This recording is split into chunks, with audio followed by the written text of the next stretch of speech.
Well, hello YouTube, and welcome to another episode of the Albino Rhino Beer Review. Today we are looking at a beer from a brand new brewery. It just opened up, grand opening on either Friday or Saturday that just passed. Today is June 10th. So, they opened for the Canadian Beer Awards, the Canadian Brewing Awards. Now this is Niagara Brewing Company. Now there was a Niagara Brewing Company in the past here. They ended up getting bought out by, in the end, it was Moosehead. So I was kind of curious if these guys were at all affiliated with them. Niagara Falls, Ontario, Canada, 2204685 Ontario Inc. All natural. It's a Canuck thing. Amber is a voracious Canuck with a love for the wild, and this Amber Ale is our tribute to her and her fellow folk from the Great White North. With a blend of toasted grain, light caramel notes, and a traditional North American hops, this tasty ale offers a flavor that is as versatile and alluring as its namesake. For more tales from the tap, visit NiagaraBrewingCompany.com. It's 5% alcohol. Niagara Brewing Company. Right here is the can. So there you go. Now, I bought 2 cans today. I went in and I bought this and I bought their IPA. 2 cans cost me $7.10, so that's a little steep. I know that you're right on Clifton Hill, so you're figuring we're tourists and all that, but still a little cheap for craft beer. Obviously connected with Niagara Hotel, since the website on here is visitniagarahotels.com, and their email is hrcmerch@niagarafallshotels.com.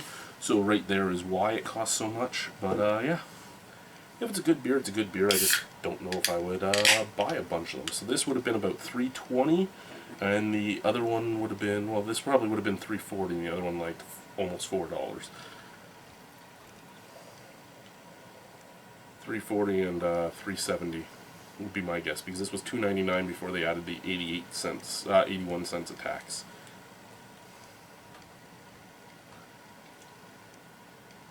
Okay. That is ooh, that is murky. I like that. That is very murky. Wow. Very, very, very murky. A nice, beautiful amber color. Nice off-white head. Nice snap, crackle, pop. Visual appeal of this beer is there. I mean, this beer does look the part. It looks like what I want from a red. What I want from an amber ale is just a very easy drinking, slightly toasty, slightly roasty, slightly malted beer. Way too many breweries make them way too hoppy lately for myself. If I'm buying this just for something easy to drink. So let's give it a sniff.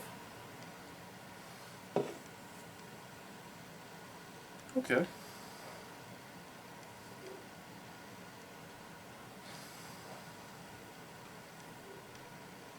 A little bit of that toasted malts. A little bit of toasted malts, a little bit of caramel, a little bit of nuttiness. That's about it. Let's try the beer. Cheers.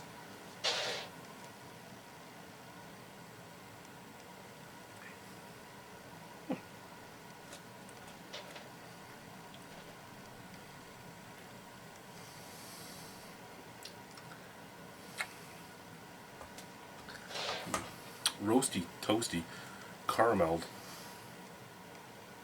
Little touch of molasses.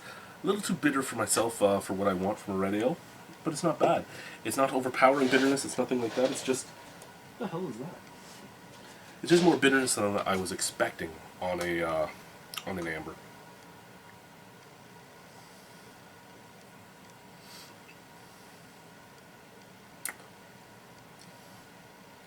Not a bad beer. I could see myself sitting back at a pub and just drinking a couple of these.